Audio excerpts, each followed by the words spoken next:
அப்பளம் மீந்து போச்சா அதை வச்சு ஒரு சூப்பரான கூட்டு எப்படி பண்ணுறதுன்னு பார்ப்போம். சட்டி நல்லா எண்ணெய் சூடாயிடுச்சு. இப்போ இதில் கடுகு,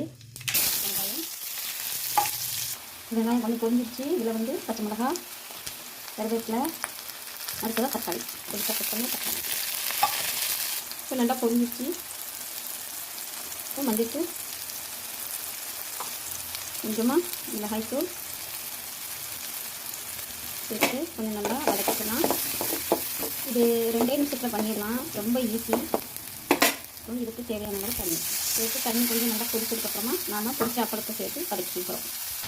இப்போ பார்த்திங்கன்னா இது நல்லா கொதிச்சிருச்சு. இப்போ இதோட பச்சை வாசனைலாம் போயிடுச்சு. இதில் நம்ம பொரிச்சு வச்ச அப்பளத்தை சேர்த்து போகிறோம். நீங்கள் அப்பளம் நமக்கு போனால் கூட கவலைப்பட தேவையில்லை. இந்த கூட்டை 2 நிமிஷத்தில் நீங்கள் பண்ணிடலாம். டேஸ்ட்டும் ரொம்ப நல்லாயிருக்கும். மீன் குழம்போட வச்சு சாப்பிடும்போது இதுக்கு உப்பு மாத்திரம் கொஞ்சம் கம்மியாக சேர்த்துக்கோங்க, ஏன்னா அப்பளத்தில் உப்பு இருக்கும்.